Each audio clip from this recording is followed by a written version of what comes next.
Tere tulemast tagasi! Järgmisena astub teie ette Mihkel Kangur, kes on Tallinna Ülikooli ökoloogia keskuse vanemteadur ja jätkusuutliku arengu dotsent. Ta on kaitsnud doktorikraadi ökoloogia valdkonnas, uurinud metoodikaid, mille abil oleks võimalik rekonstrueerida taimkatte arengut viimase jääaja järgsel perioodil.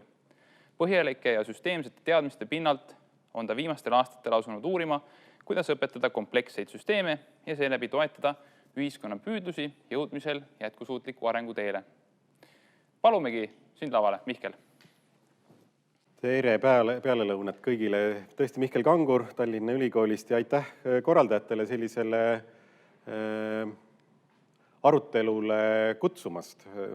Nagu eelkõneleja Krista Kupits Keskkonnaministeeriumist ka juba mainis, siis ringmajandusele üleminek ei ole midagi sellist, mis meil oleks nagu selline väga pikalt kaalumist vääriv või selline pikalt edasi lükkamist kannatav temaatika. Ringmajandus on strateegiline valik, mille on teinud nii Euroopa Liit kui Ameerika Ühendriigid, mis tõttu majandus globaalselt on ringmajanduse teele liikumas nagunii. Aga et mida see meile võiks tähendada sellises natukene laiemas pildis,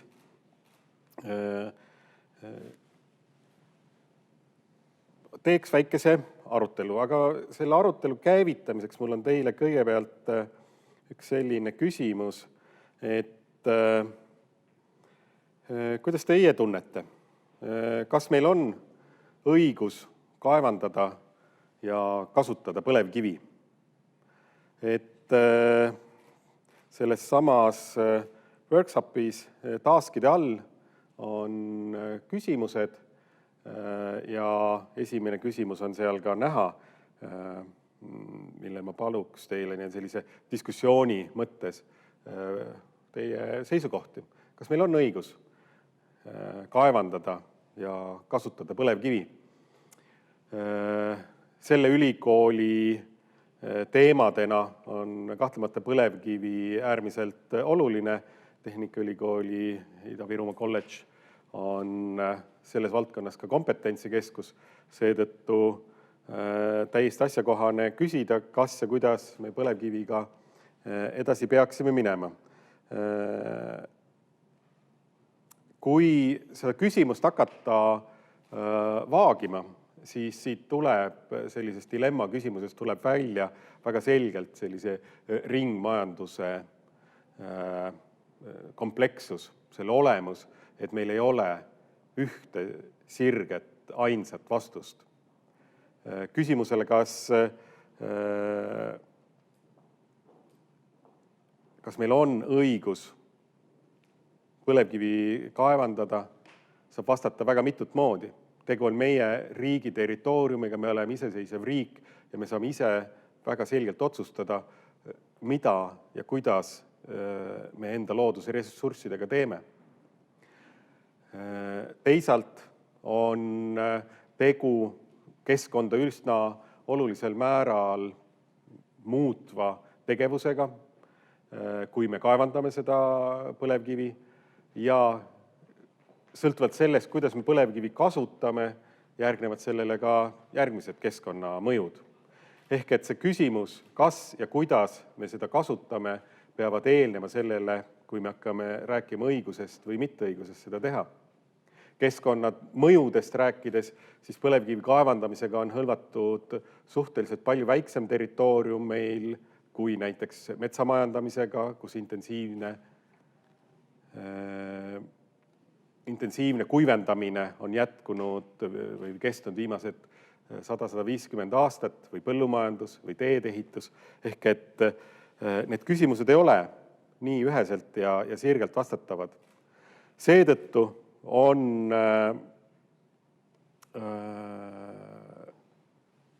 ringmajandus ehk see valdkond, kus me peame, või see on näide ringmajandusest kui sellisest väga keerukast, komplekssest süsteemist. Kui me hakkame vaatama sellise ajaloolise perspektiiviga, siis kus kohas paiknevad need mõttejuured ringmajandusele üleminekust, kus see alguse on saanud, siis võib-olla paigutaks sellise esimese mõttekoha Rooma klubi poolt tellitud Massachusettsi Tehnoloogia Instituudi poolt läbi viidud modelleerimisele kasvupiiride nimelise dokumendi valmimiseni, kus siis modelleeriti inimühiskonna tuleviku perspektiivi lähtuvalt loodusressursside tarbimisest, keskkonna saastatusest, toidu kättesaadavusest, populatsiooni kasvust ja nii edasi. Ja me näeme, et sellel tööl on olnud tulemuseks või me näeme selle töö tulemusena, et inimkond on viimased ligi 50 aastat üsna täpselt seda graafikut järginud, millisena 72. aastal need prognoosid on tehtud, ehk et seda prognoosi ei ole võetud mitte hoiatusena, vaid tegevusjuhisena. Ja kui me sellisena jätkame, siis ja see mudel tõesti sellisena töötab, siis me võime olla kusagil järgmise aastakümnendi keskpaigas sellises olukorras, kus inimpopulatsioon maakeral hakkab üle hulga aja küllalt kiiresti kahanema, mida ei näe ette mitte ükski demograafiline mudel eraldiseisvana. Kasvupiiride töö järel teiseks selliseks oluliseks etapiks oleks ilmselt Brundtlandi raport 1987. aastast, kus esmakordselt defineeriti jätkusuutlik areng siis sellise tasakaalustatud süsteemina, kus omavahel on tasakaalus ja võrdselt arendatud siis majandustegevus, keskkonnahoid ja selline sotsiaalne sidusus või võrdõiguslikkus. Selleks ideeks Brundtlandi raporti puhul, millest lähtuti, oli arusaam, et meie arengut piiravad loodusressursid on lõplikud ja me peame neid tarvitama jätkusuutlikult, ehk et põlevkivi me saame kaevandada sellises mahus, et seda jätkuks ka meie tulevastel põlvedele, et me ei peaks seda lihtsalt väga rumalalt ära raiskama, vaid võimalikult efektiivselt kasutama, et oleks tagatud ka tulevaste põlvede õigused heale elule. See ideestik on põhinenud sellisel küllaltki lihtsal ökoloogilisel mudelil, taas selline matemaatiline konstruktsioon, matemaatilised mudelid, üks esimesi ökoloogias kasutusel võetud selline modelleerimine näitas, või tõi meile selline kisk ja saak mudeli, ehk et igal liigil on ökosüsteemides selline tasakaalupunkt, kui palju neid selle liigi esindajaid selles koosluses või ökosüsteemis olla saab.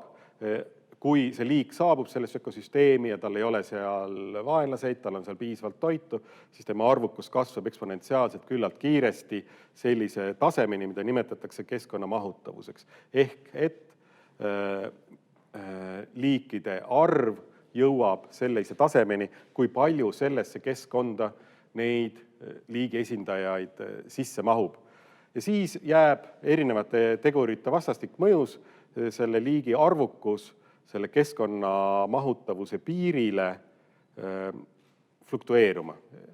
Kord on teda vähem, kord on teda rohkem. Me näeme seda looduses enda ümber iga-aastaselt. Mõnel aastal kotkad hauvad enda pajad välja.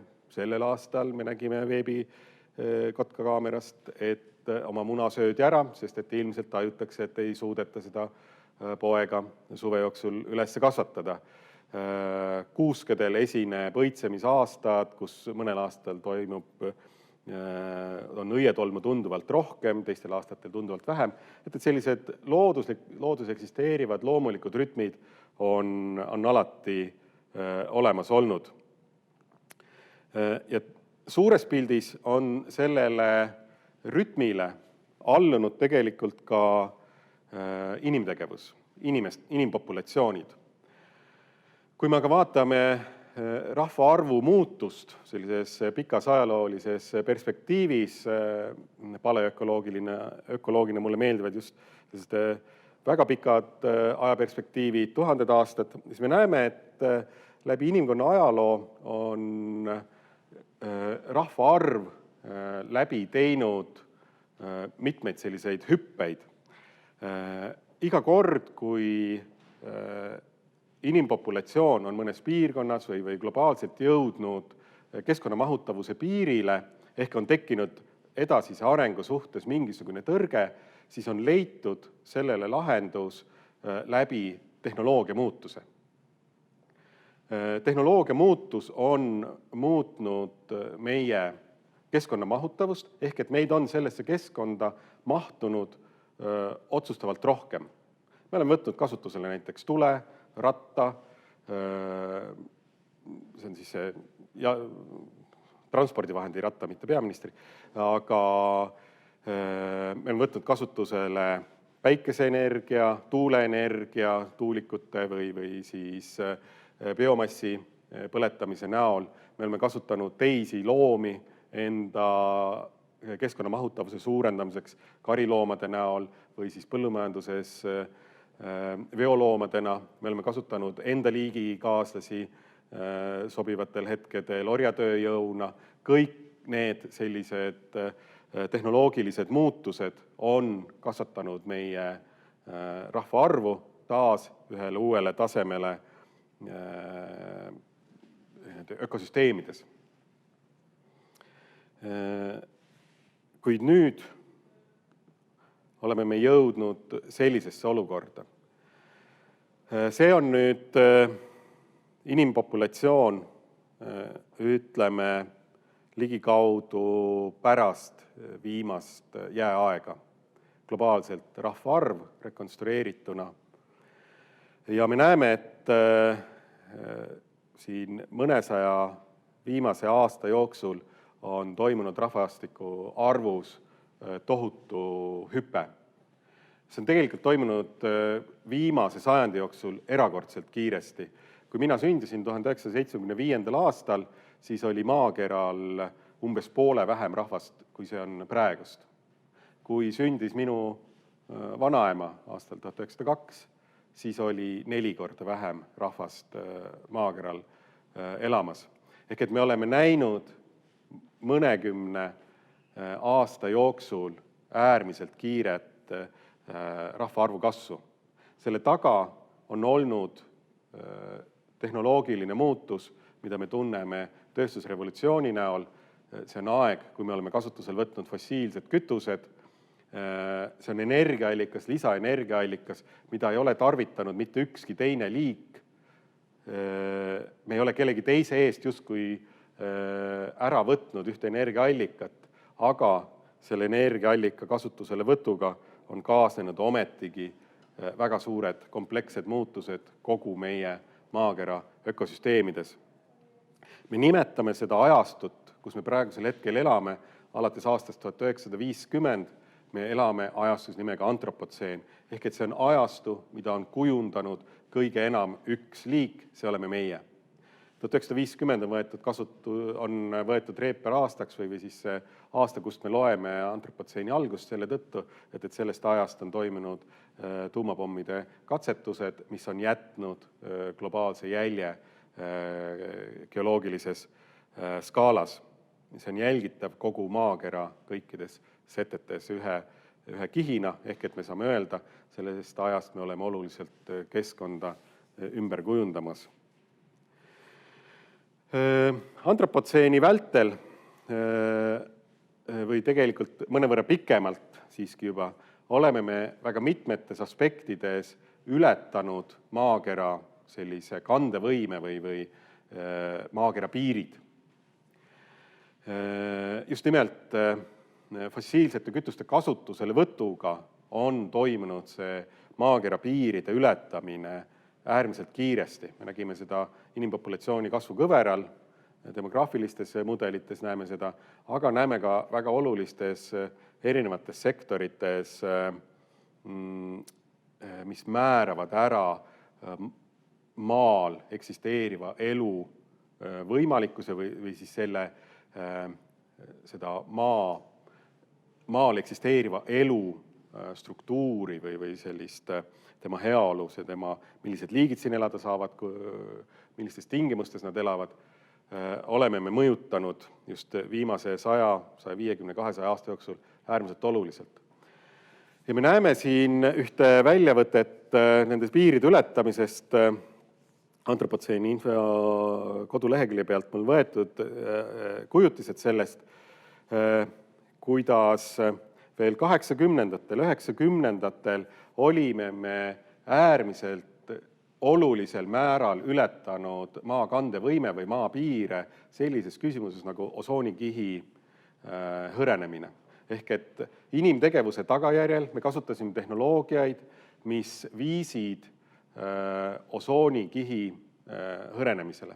Ja see kujutas endast äärmiselt suurt ohtu kõigele elavale maakeral, kuna inimesed tajusid seda oma nahal sõna otseses mõttes, nahavähki haigestumine muutus üha tõenäolisemaks, kuna päikese kiirguse eest oli kaitse oluliselt nõrgem, mistõttu riigid suutsid omavahel kokku leppida majandustegevuse muutmises selliselt, et osoonikihti lõhkuvate gaaside kasutamine keelustati majandustegevuses. Ja me näeme, et olukord osoonikihiga on meil kaasajaks sisuliselt lahendatud. Ehk et läbi tehnoloogia muutuse me suutsime taas likvideerida ühe meie populatsiooni keskkonnamahutavust limiteeriva faktori. Me suutsime asja teha korda. Nüüd, kui me vaatame seda tänapäevast pilti, siis me oleme olukorras, kus me seisame silmitsi sellise 4 suure valdkonnaga, kus me oleme keskkonnamahutavuse piirid nagu oluliselt ületanud. Neist kõige pikemalt kestnud ja ilmselt inimkonnale kõige ohtlikumaks kujunenud tegur on bioloogilise mitmekesisuse vähenemine. Ehk et liikide arvukuse, geneetilise mitmekesisuse ja ka elupaikade vähenemine maakeral on toimunud kusagil, öeldakse kuskil 8000 aastat on see kestnud ja see on seotud meil põllumajanduse kasutuselevõtuga. Põllumajandusega on seotud ka väga oluliste geokeemiliste aineringete muutused. Need on siis peamiselt lämmastik ja fosfor, ehk et need on need elemendid, mida on meil vaja kõige enam väetistena praegust mulda juurde viia, kuna ebasobivad põllumajandusvõtted on kahandanud meil põllumajanduseks sobivate muldade osakaalu maakeral kuskil peaaegu 50% juba praegu. Ehk et pooled põllumajanduseks sobivatest muldadest on praeguseks hetkeks degradeerunud.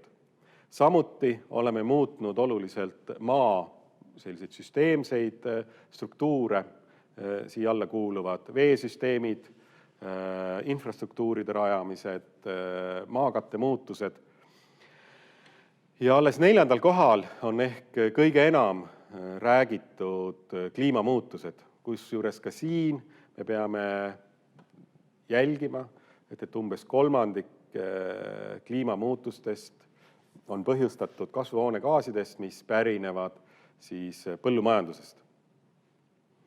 Ehk et meil on ees 4 väga suurt väljakutset keskkonnatingimustes, millega me peame toime tulema, kui me tahame liigina eksisteerida. Võib-olla see on liialt dramaatiline, aga ütleme, et kui me tahame säilitada vähemasti niisama hea olu, nagu see on meil praeguseks välja kujunenud, siis me peame nende 4 suure keskkonna väljakutsega kuidagi toime tulema, sest et need kõik 4 on äärmiselt oluliselt meie heaolu mõjutavad. Meie tervist, meie toitu, meie liikumisvõimalusi, mida me tajume praegusel hetkel väga selgelt üle aasta kestnud pandeemiana, mis on üks ennustatud viis, millisena toimub reaktsioon inimtegevusele, kui me ei suuda enda piire pidada. Ehk et pandeemiatena levivad uued haigused, millega toimetulek on globaalselt äärmiselt suure raskusega seotud.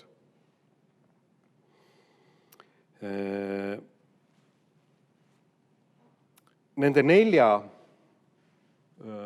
väljakutse puhul on aga probleemiks see, et siin on küllalt keeruline toime tulla mõne lihtsa tehnoloogilise muutusega. Ehk et neid ei ole võimalik lahendada läbi lihtsalt mingisuguse tehnoloogia muutuse.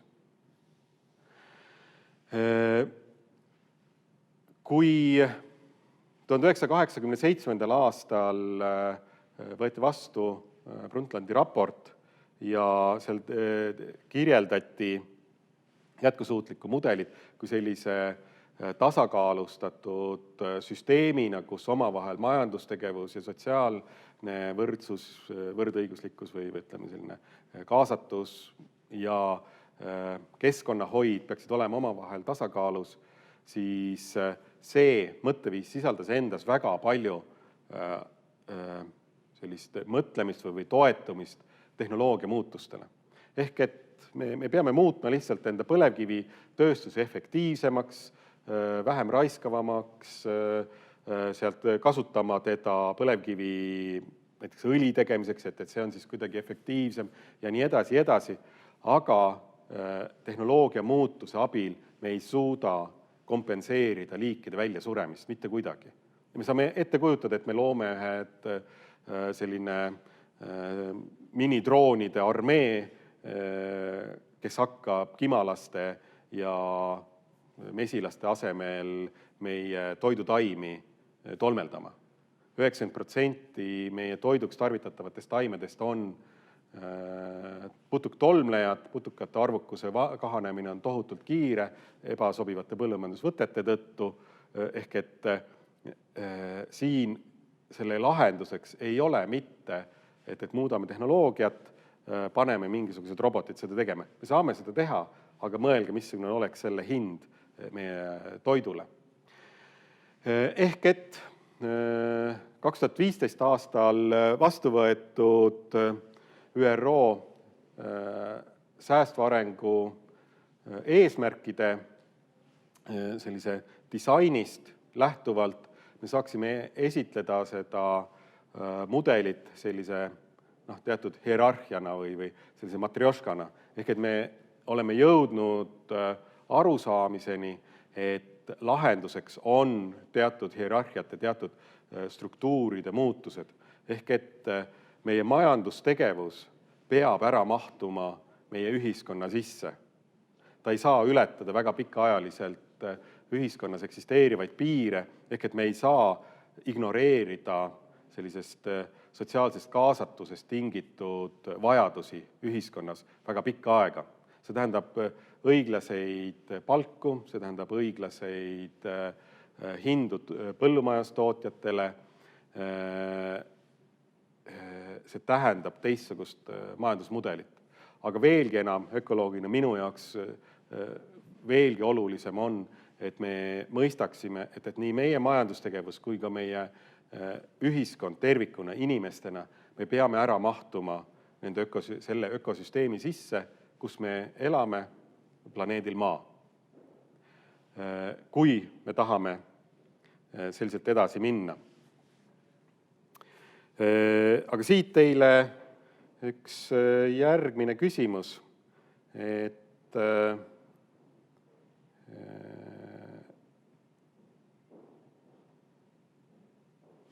kuidas teie arvate, kas kõik looduse ressursid tuleb rakendada majanduskasvu tagamiseks? mis on teie arvamus sellest? See küsimus pärineb Eesti elanikkonna keskkonnateadlikkuse uuringust. Keskkonnaministeerium tellib seda iga 2 aasta tagant ja Krista Kubits enda ettekandes ka viitas sellele keskkonnateadlikkuse uuringu põhjal. Me saame öelda, et Eesti elanikkond on oma hoiakutelt väga selgelt sellist loodust hoidev.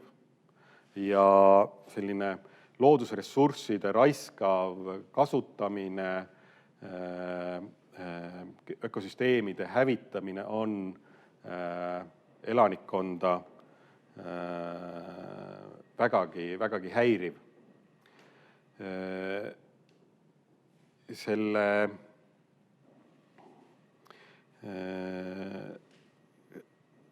vaataja Katriin on sellele küsimusele vastanud eitavalt ja sellega ma nüüd imprindin muidugi tulevasi vastajaid ette, et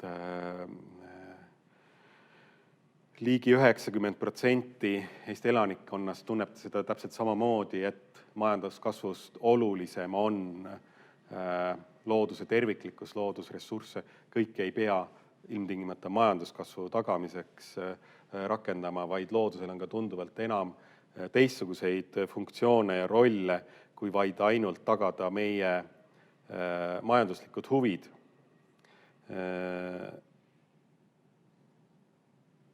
Nii, kas keegi tahab diskuteerida veel? Läheme edasi.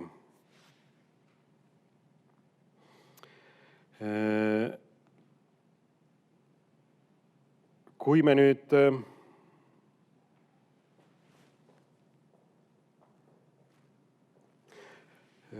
nagu mõtleme, et mis on olnud sellise ringmajanduse poole liikumise teekonna järgmised etapid, siis selleks võiks olla umbes aasta 1992, kui toimus Rio maailmakongress, kus siis kõikide riikide esindajad riigipeade näol osalesid. Eestist juhtis delegatsiooni praegune EKRE auesimees siis Arnold Rüütel. Delegatsiooni, ütleme selline aju suuresti oli meie seast nüüd eelmisel nädalal lahkunud Anto Raukas. Alates sellest ajast me võiksime rääkida ka väga selgelt Eestis käivitunud jätkusuutliku arengu selline defineeritult toimetamine või jätkusuutliku arengu raamistikust lähtuv tegevus. Me olime äärmiselt progressiivne, võtsime esimesena vastu säästva arengu seaduse, meil on olnud toimekas säästva arengu nõukogu 1994. aastast, kui ma ei eksi. Aga Rios, miks ta on oluline meil siinkohal meeles pidada, et see kongress toimus selles samas vaimsuses, et kõiki loodusressursse me ei saa kasutada ainult majandustegevuseks, vaid me peame võtma ette tegevusi, astuma samme selleks, et vältida siis keskkonnakollapsit. Selle mõtte, miks selleni jõuti, ei olnud ka mitte niivõrd otseselt just see sama keskkonnakollaps niivõrd, kuivõrd see tunnetamine, arusaamine, et selle keskkonnamuutustega kaasnevad meil ühiskonnas äärmiselt kriitilised, olulised muudatused. Me nägime mõned aastad tagasi, kui lahvatas Süürias kodusõda, mida on nimetatud üheks esimeseks sõjaks, mis on kliimamuutuse tagajärjel toiminud. Inimkonna ajaloos on neid sõdasid olnud ka varasemalt, aga ütleme siis kaasajal. kus kliimamuutused on kaasa toonud endaga sõjategevuse. Ja selle sõjategevuse käigus jõudis Euroopasse umbes 3 miljonit immigranti, mis muutis Euroopa poliitikat, Euroopa sellist ühtsust kardinaalselt.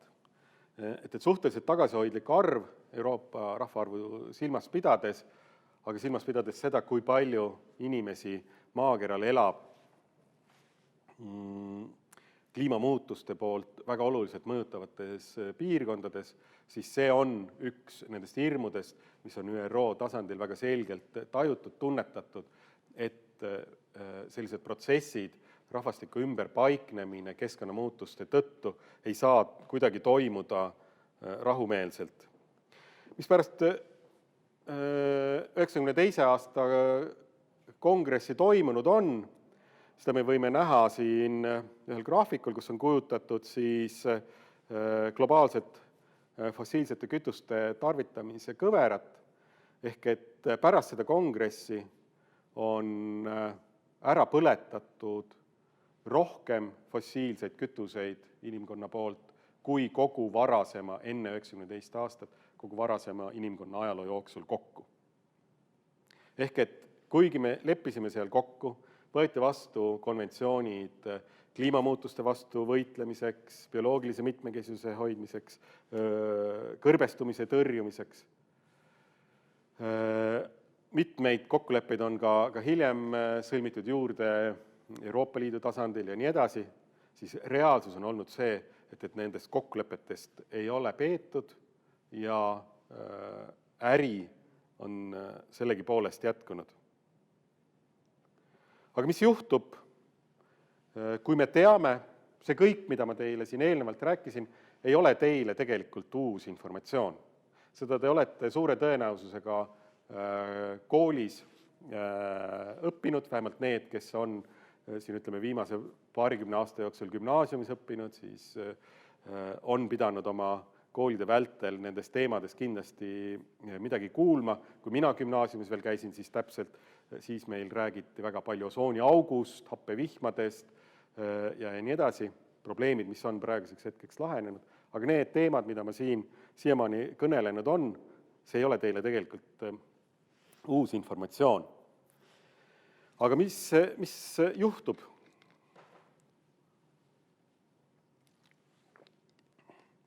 Kui me teame, et meil on keskkonnaga tegelikult asjad üsna kehvasti, aga me ei käitu vastavalt sellele teadmisele, ehk et me ei võta seda arvesse.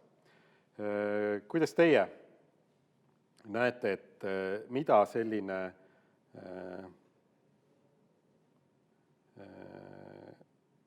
käitumine endas esile võib kutsuda?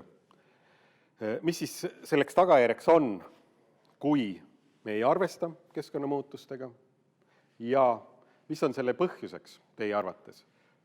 Miks me ei lähtu nendest teadmistest, mis meil keskkonna suhtes olemas on?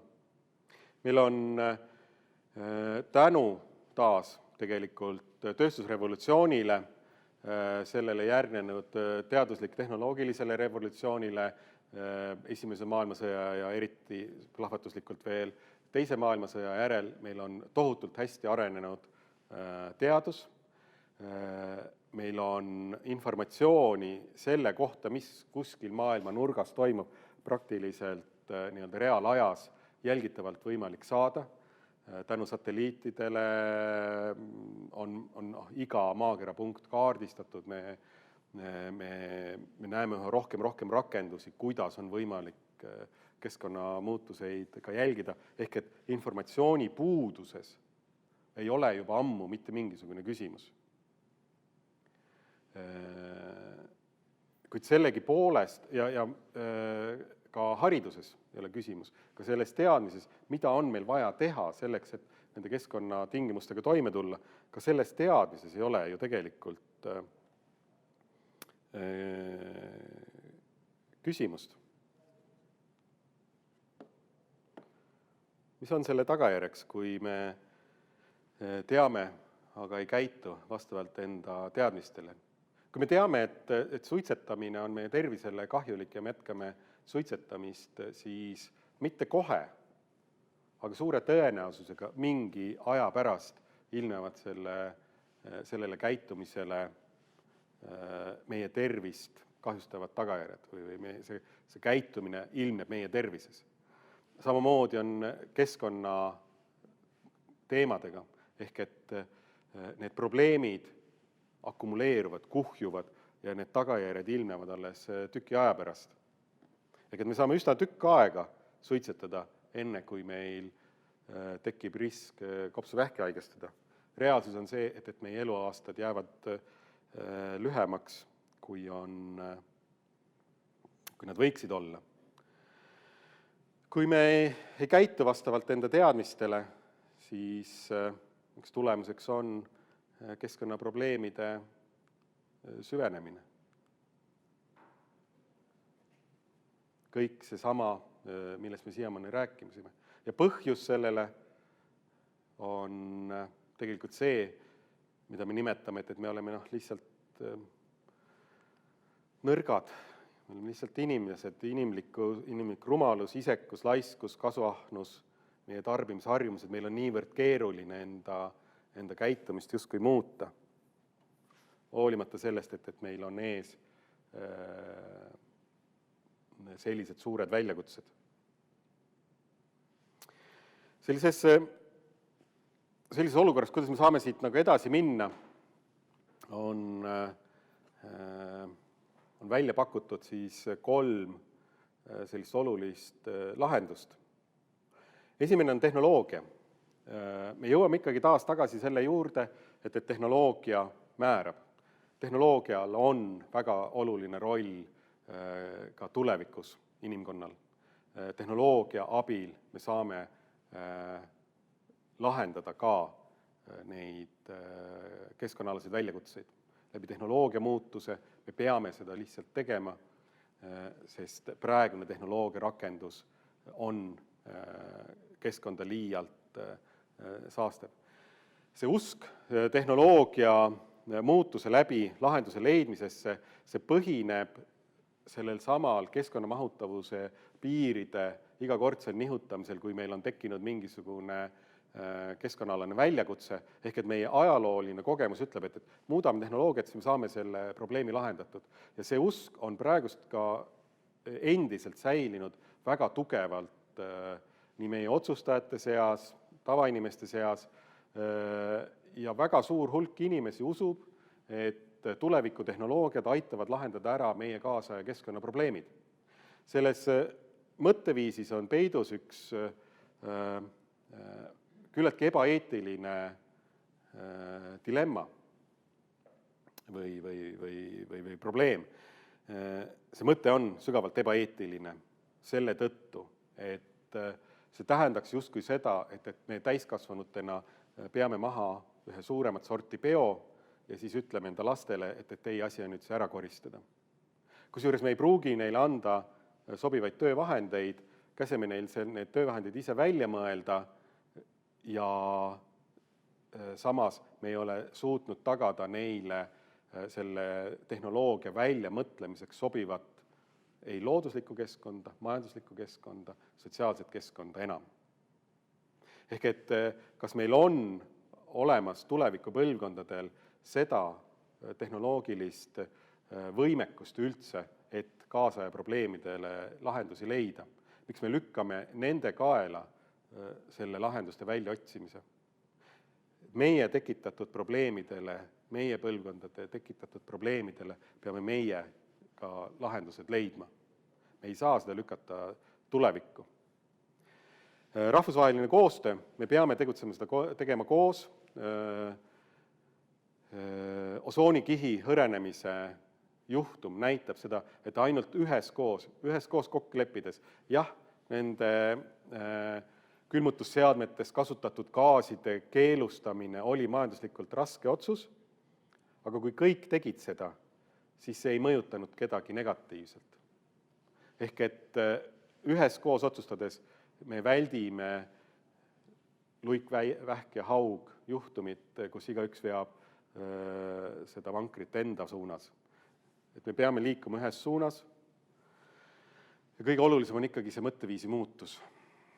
Ehk et see arusaamade muutus, et me peame tegutsema teistmoodi. See, kuidas Krista Kupitsa enda ettekande lõpetas mõttega, et kui me teeme edasi seda sama asja lihtsalt veelgi intensiivsemalt, siis me ei jõua parema tulemuseni, me jõuame lihtsalt veelgi intensiivsemalt sellele samale tulemusele järele. See muutus on tegelikult juba tõesti käimas.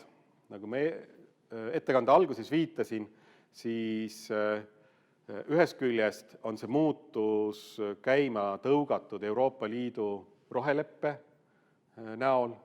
Seda on väga pikalt ette valmistatud, see on dokument, mis seab meie arengu järgnevate aastakümnete vältel. Kuid see ei ole ainus dokument, mis määratleb meie majandustegevus globaalselt lähitulevikus. Täpselt samasugune Green New Deal, uus rohelepe, on sõlmitud ka USA-s, kes täpselt samamoodi tegutsevad.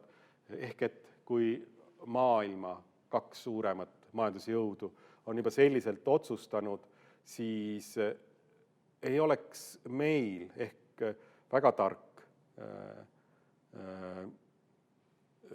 püüda siin leida mingisugust alternatiivset teed või sellele kuidagi eitavalt või vastutöötavalt reageerida. Liiatigi, ka selle seminari korraldajad on põlvkond, keda me võime siis nimetada kas siis milleeniumi põlvkonnaks või Z-põlvkonnaks. Tulevased põlvkonnad on juba muutnud enda arusaama sellest, kuidas peaks toimuma majandustegevus, kuidas peaks toimima meie ühiskond. Nad on juba kasvanud ja näinud senise raiskava majandusmudeli vilju nii eelmise majanduskriisi ajal kui ka siis realiseerumas praeguses majanduskriisis.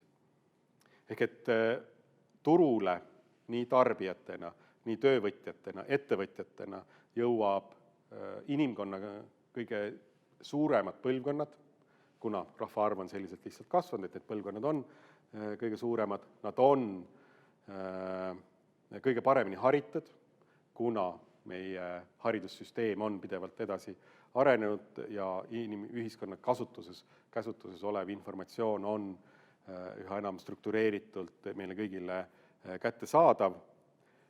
Ja nad on üles kasvanud internetikeskkonnas, ehk et kõik see, mis toimub kusagil globaalselt, on neile kohe kättesaadav ja nad oskavad seda enda heaks ka rakendada. Ehk et nii välistest teguritest, rahvusvahelisest koostööst, välisturgudest tingituna, aga ka meil Eestis, valimisikka on nad juba ammu jõudnud, peagi on nad ülikooli lõpetanud, nad on aktsionäärid, nad on iduettevõtete asutajad, juhid, et see mõtteviis on juba muutunud.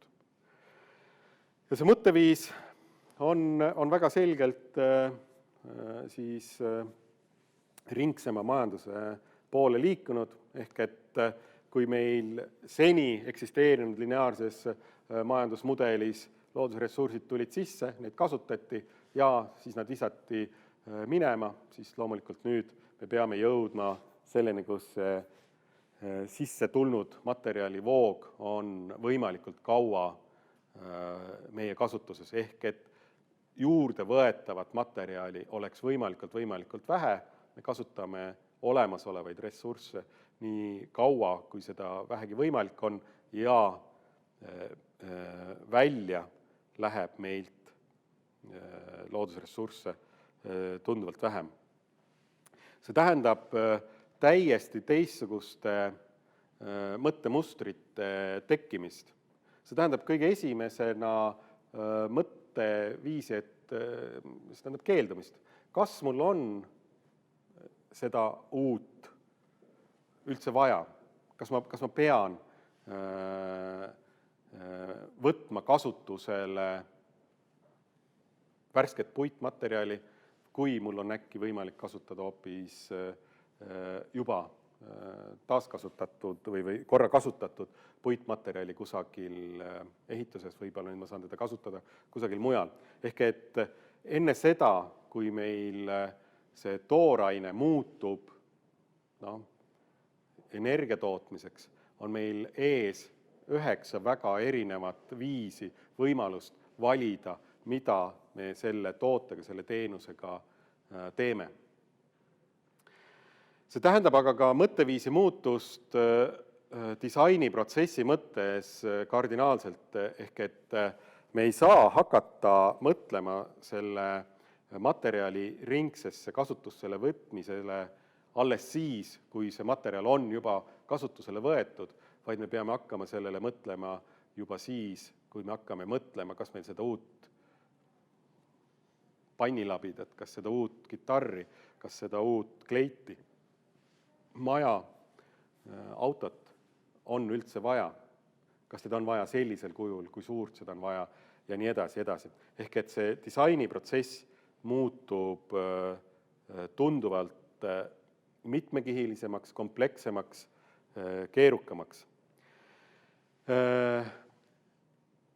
Kui neid ringse majanduse mudeleid nüüd jälgida, siis me võime loodusest leida väga mitmeid näiteid, mis kinnitavad, et loodus just täpselt sellisena toimibki.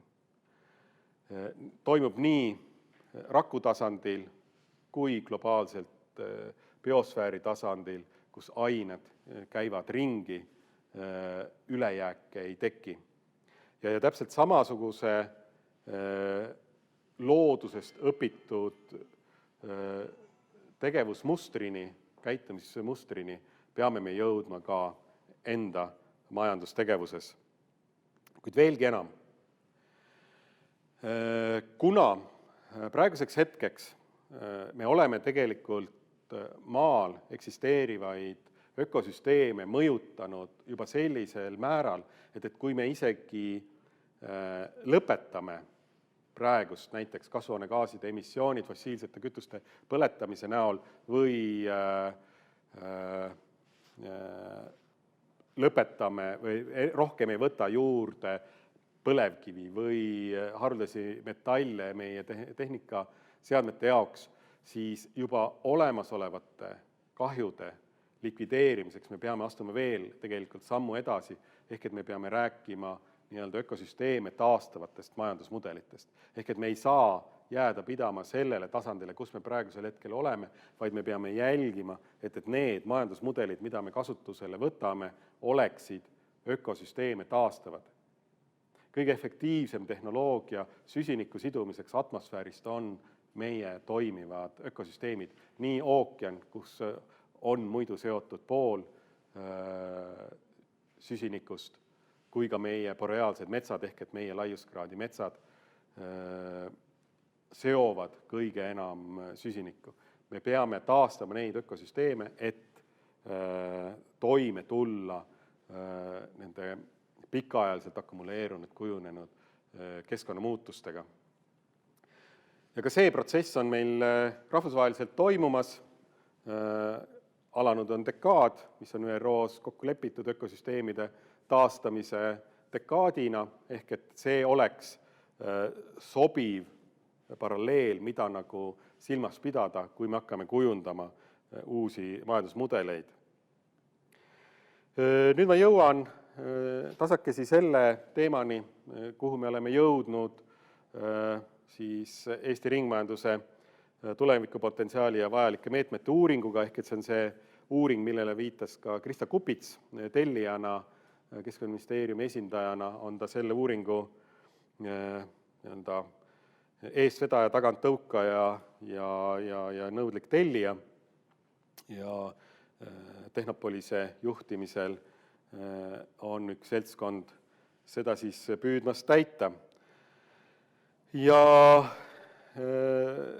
ringmajanduse strateegiatena, millest me oleme lähtunud selle uuringu läbiviimisel, me saaksime kirjeldada, ütleme, 3 sellist strateegilist suunda või valikut, millele me oleme nagu senimaani, mis on nagu kirjanduse põhjal või mis on nagu välja toodud. Ehk et see, mida ma ka kirjeldasin siin eespool, oleks selliste targemate toodete kasutamise ja tootmisel suunatud strateegiate väljatöötamine, mis oleks kõige kasulikum, see muutus, aga ta on ka kõige keerukam ellu viia, kuna ta võtaks maha selle toodete ja ressursside tarbimise kõige suuremal määral, targem disain. Teised ei ole niivõrd radikaalsed need strateegiad, nad toetavad lihtsalt ressursside vähendamist, nad selle tõttu justkui vähendavad seda keskkonnamõju, aga nagu ma juba ütlesin, siis lihtsalt vähendamisest enam ei piisa, me peame olema suunatud sellel taastamisel. Ja see, kus me praegust enam-vähem oleme, et meil on välja töötatud mingisugune materjalide kasutuselevõtt,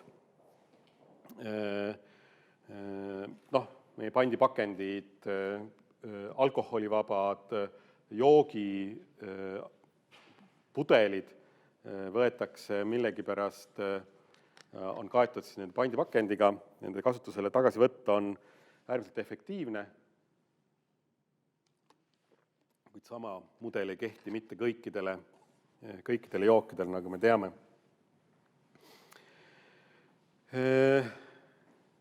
Teooria ei ole ju mitte midagi nagu keerukat, siin on arusaamist ju küllalt palju, aga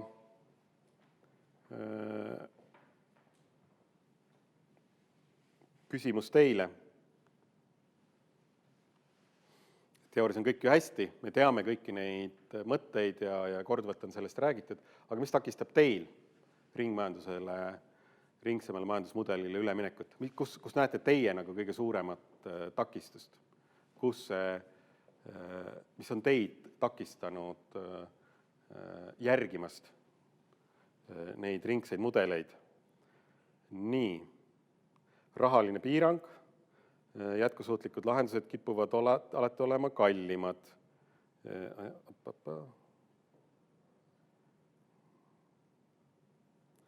Nii. Soodsam on ühekordne elutsükkel, ettevõtja ei saa valida kallimat teed, sest sellise valiku lämmatab konkurents.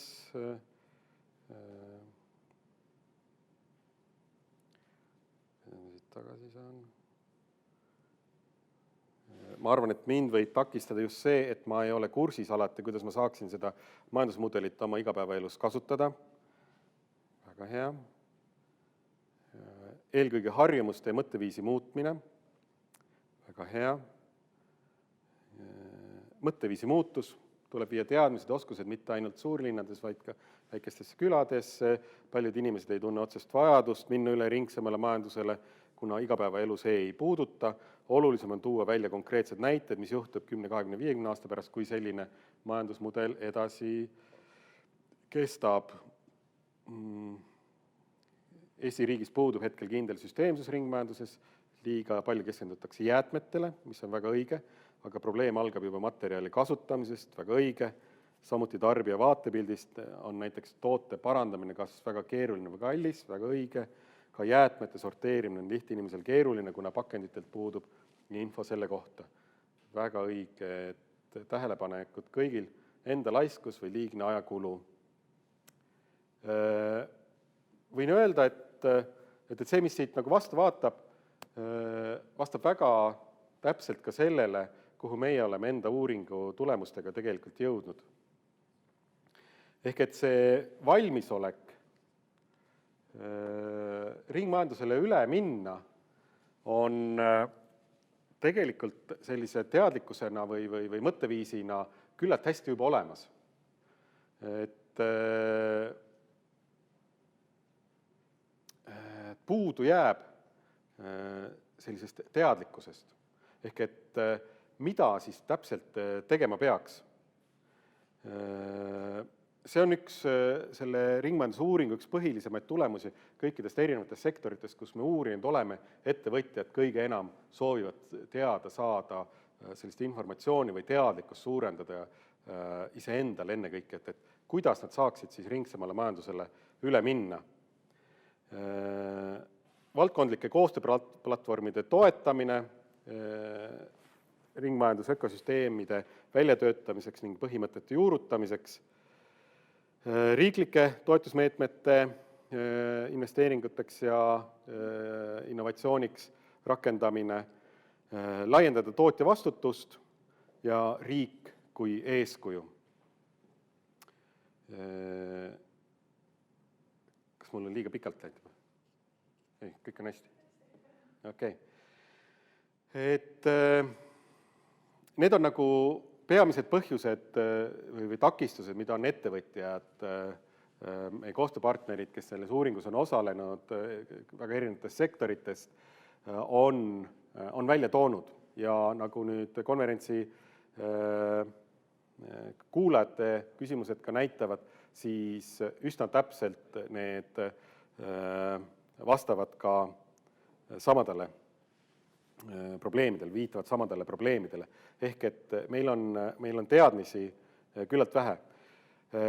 Ma kõige esmalt viitaksin ühele ohukohale, et kui me idealiseerime, loome endale illusiooni, et mingisugune tehnoloogiline lahendus on justkui superlahendus meie eksisteerivale probleemile, siis eksisteerib selline tagasilöögi efekt, mida kõige paremini iseloomustab ehk LED-lampide kasutuselevõtt, justkui ressursi tõhusam, kasutavad palju vähem elektrit, palju vähem materjale, nad on tunduvalt odavamad, aga kui me rakendame neid valesti, ehk et meil on ühel hetkel neid LED-lampe absoluutselt igal pool, jooksutossudes, auto all ja terved majaseinad täis, siis me oleme seda tehnoloogiat rakendanud ilmselt kuidagi valesti. Me peame mõistma, et see ringmajandusmudel on tunduvalt komplekssem ja komplekssed süsteemid, nende omadused on tunduvalt keerukamad. Meie hariduse süsteemis jääb ilmselt sellest kohast kõige enam puudu. Meil sageli keskendutakse ainult komplekssete süsteemide osade nimetuste pähe õppimisega, aga nende süsteemi erinevate osade omavahelistest seostest, tagasisidemehhanismidest jäetakse meil rääkimata. Meie senine majandusmudel on olnud keskenduda ühele enda tegevuse maksimeerimisele, ehk et muutuda mingisuguses valdkonnas võimalikult efektiivseks. Samal ajal vältides mõtlemist, mis on enne seda ja mis saab pärast seda toodet. Ma muudan enda tegevuse lihtsalt võimalikult efektiivseks.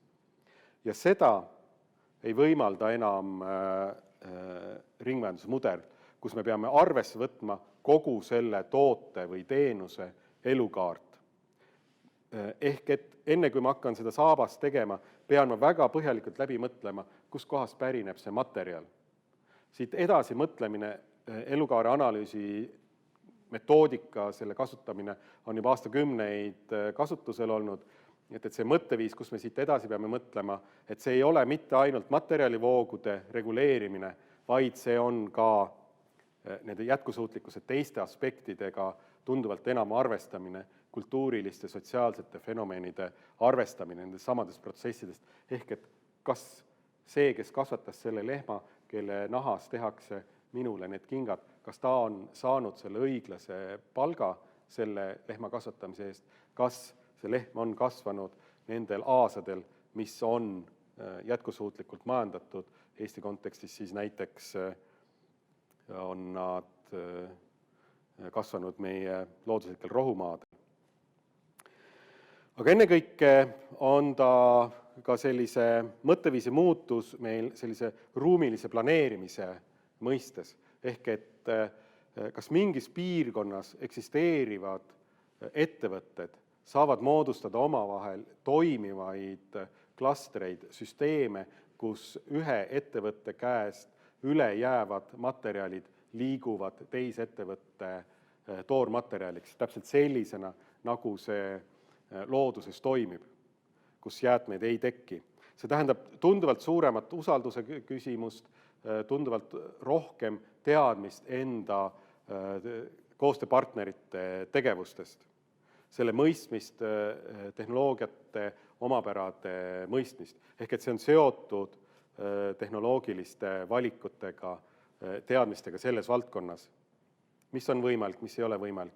Ka ruumilise planeerimise mõistes maastikul, kust me saame mingisuguseid ressursse, millised on sellele piirkonnale omased, mida me saame kasutada millisel viisil, et sa kahjustaks neid ülejäänud ökosüsteeme võimalikult vähe. Näiteks meie vesi, mida me saame küllalt palju ju kasutada ja see on muutnud meid hooletuks selle vee kvaliteedi ees, ehk et meid ei kummita tulevikus mitte veepuudus kvantitatiivses mõttes, vaid kvalitatiivses mõttes, kas meil on piisavalt põllumajandusmürkide vaba põhjavett kasutada. Ehk et see nõuab tunduvalt suuremat teadmist tehnoloogia valdkonnas, ettevõtluse valdkonnas omavahel suuremat koostööd ja ruumilist mõtlemist, planeerimist, kus kohas missugused ettevõtted asuvad, et vältida võimalikult palju transpordikulusid näiteks või mis on mingi piirkonna omased. Aga see tähendab ka targemat valitsemist. Meie valikud on suures pildis, tavatarbija valikud on piiratud sellest, millised piirid seavad meile ettevõtjad ja otsustajad, poliitikud. Ka valitsemine, riigi valitsemine nii riigipea, riigi ministeeriumide tasandil kui ka omavalitsuste tasandil kui ka ülikoolide tasandil peab muutuma tunduvalt enam selle komplekssusega arvestavamaks. Siin on üks näide lihtsalt Üümja piirkonna sellisest ringmajanduse mudelist, kui keerukas, kui kompleksne see on, kui paljude erinevate aspektidega me peame arvestama, ehk et poliitiliste otsuste tegemisel me ei saa lähtuda ainult konkreetselt ühe selle sektori vajadustest lähtuvalt, vaid me peame jälgima tunduvalt laiemat pilti. Ja kõige lõpuks me jõuame paratamatult selleni, et selle kõige all on väga hea haridus. Ehk et selliste komplekssete süsteemide mõistmise haridus põhineb tunduvalt teistsugusel pedagoogikal, kui see võib-olla on meil siiamaani rakendatud. Ta on pigem selline konstruktivistlik, transformatiivne haridus. Need mudelid, mis on rakendatud ka juba Eesti ülikoolides üha rohkem ja rohkem, kus tudengid viivad läbi projekte, õppides läbi projektide terviklikumalt mõistma süsteemide toimimist päriseluliselt. See aitab tunduvalt enam kaasa sellele, et sellised ringmajanduslikud mudelid meie ühiskonnas levida saaksid. See ei pea jääma ainult ülikoolide tasandile, vaid sellisel viisil õppetöö peab saama alguse juba sisuliselt lasteaias kogu meie haridusmudelis. Ehk et kõik need 3 väga olulist aspekti meie elus peavad samaaegselt muutuma, seetõttu see muudatus tundub olevat meil äärmiselt keeruline, äärmiselt raske, meie majandustegevus, meie ettevõtlus, meie riigivalitsemine, meie haridus, kõik peavad selles muutuses kaasa lööma. Seetõttu ei saa see ringmajandusele üleminek jääda ainult ühe ministeeriumi eest vedada, vaid see peab olema kogu riiki hõlmav, kõiki valdkondi hõlmav muudatus ja oleks meil vaid seda tarkust, et see kõik üheskoos ellu viia. Ma tänan.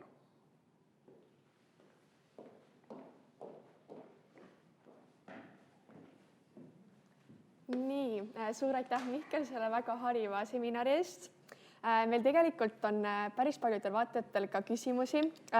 Kahjuks kõiki me muidugi küsida ei jõua, sest neid oli päris palju, aga oleme siis välja valinud paar sisukamat. Et ma alustaks sellisest küsimusest. Millised on parimad nõuanded noorele ettevõtjale ringmajanduse rakendamiseks Eestis?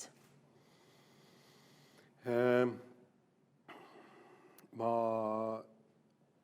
alustaksin ilmselt ettevõtjana sellisest mõtlemismustrist või ütleme sellisest mõtteharjutusest või viiks läbi enda toote või teenuse elukaare analüüsi. Selle metoodikad on tegelikult küllalt kergesti kättesaadavad, nad on komplekssed ja sellist põhjalikumat analüüsi nõudvad tegevused, aga kui see harjutus nagu ühe korra läbi teha, meil on Eestis olemas Kunstiakadeemias sellega tegeletakse, ma tean, Tehnikaülikoolis on selles valdkonnas inimesi, Stockholmi Keskkonnainstituudis on inimesi, kes seda valdkonda väga hästi teavad ja tegelevad sellega. Ehk et sellises vaatenurgast enda toode või teenus läbi kalkuleerida. Et milline on tema elukaar, kust pärinevad need toorained ja mis saab sellest asjast pärast selle kasutamist. Ja vaadata selle elukaare analüüsi pealt, et kus kohas oleks temal nagu siis võimalused enda keskkonnamõju, ressursi tõhusust parandada.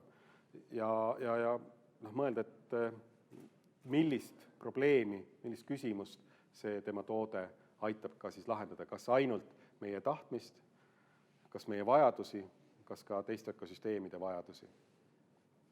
Väga hea soovitus. Kuidas suhestuvad omavahel ring, rohe ja biomajandus, et kas nad on kõik koos roheteema või pigem üksteist toetavad eraldiseisvad tegevused? No minu jaoks rohe ja bio, see viitab sellisele elusale materjalile tuginemist ehk, et biomajandus kui ütleme sellisest puidust või loomsest materjalide kasutamine. Ringmajandus minu jaoks on nagu tundvalt üldisem kontseptsioon ehk, et ringmajandus sisaldab endas ka siis sellist biomajandust, rohemajandust, et me ei jääks nagu kinni ainult sellistesse meie enda väljakujunenud mudelitesse, et ringmajandus ei ole ainult jäätmete sorteerimine, täpselt samamoodi ta ei ole ka ainult nii-öelda see ökoinnovatsioon või siis loodusressursside, elusa loodusressursi kasutamise nagu efektiivsemaks muutmine, vaid ta on tunduvalt üldisem mõtteviisi muutus, et ta puudutab ka kõike seda, mis puudutab inimest, ta tähendab majanduslikku efektiivsust ja nii edasi. Et ta on minu jaoks kindlasti laiem kui ainult see biomajandus. Kuidas teie käitute looduse suhtes jätkusuutlikult? Eks alati saaks paremini. Siia ma tulin rattaga näiteks. Ma kasutan igapäevaselt jalgratast. Ma kasvatan üsna tuntava osa enda toidust ise, sest mulle tegelikult see meeldib lihtsalt. Ma ostan uusi asju ülimalt harva. Lapsevanemana on mõningaid asju vaja natukene tihedamalt osta. Eile siia tuleku puhul kapist riideid vaadates, siis mõtlesin õudusega, et ma tõesti kunagi olen need asjad endale ostnud. Ma loodan, et ma niipea ei pea uuesti riidepoodides käima. Et see pandeemia on nagu selles suhtes olnud nagu hästi hea harjutus, et kui minimaalsega me tegelikult saaksime toime tulla. Et ei ole vaja veel poest käia, sest et kapis on ju veel täitsa palju asju kogunenud siin aastate jooksul. Ja ka toidu osas, et see, et mõelda enne poodi minekut, mida sul on nagu täpselt vaja, toidu osas, kui ma nimetasin, et põllumajanduse valdkonnast meil on kõige suuremad keskkonnamõjud tervikuna, siis meie kodudes toimub Eestis kõige suurem toidu raiskamine, mis on tegelikult mõttemuster, et kas ja kui hästi ma mõtlen läbi, enne kui ma poodi lähen, mida ma üldse ostan endal, kas mul on seda kõike vaja ja mida ma sellega teen ja kas ma oskan ülejääke kasutada nagu toidu tegemiseks. Et toidu teema on mulle kahtlemata äärmiselt oluline ja muuhulgas minul on köögikapis vihmaussid, keda ma kasvatan vermakomposteris selleks, et nad sööksid ära minu bioloogilised jäätmed. Et see on üks võib-olla kõige ekstreemsem, mis ma teen. Ma tegelikult olen sellest päris palju kuulnud, et see on päris huvitav. Siis viimane küsimus tegelikult teile, et see küsiti natukene juba varem, ma tean, et te lõpupoole mainisite ka juba, et hariduses oleks vaja midagi muuta, aga võib-olla siis küsikski nagu seda, et see küsimus ei sõnastatud nii, kas tudengid haritakse piisavalt ringmajanduse teemadel või tuleks midagi muuta meie haridussüsteemis, et mis siis nagu oleks vaja selliseid muutusi tuua sisse? võib-olla? Mul on äärmiselt hea meel ja mul on nagu suure uhkusega mõtlen, et teatud sellise käivitava faktorina oli selleks Tallinna Ülikool, kus me panime tudengeid omavahel koostöösse, erinevate erialade tudengeid omavahel koostööd tegema selliste erinevate projektide näol. Ja nüüd, kus te olete siis saanud, Tehnikaülikool on saanud Tallinna Ülikoolist väga hea rektori, on see mõtteviis ja ma usun, et siin ka see koostöö kahe ülikooli vahel selles mõttes arenemas, et ka siin on väga selgelt sarnased mõtted ju kujunemas. Minu jaoks see on äärmiselt oluline, et me juba õppimise ajal tudengitele loome selle kogemuse, oskuse, et nad töötavad koos teiste erialade tudengitega, sest et tööelus mitte kunagi me ei tööta ainult, võib-olla haiglas arstid töötavad ainult omavahel, aga ka seal on väga erinevate distsipliinidega vaja kokku puutuda.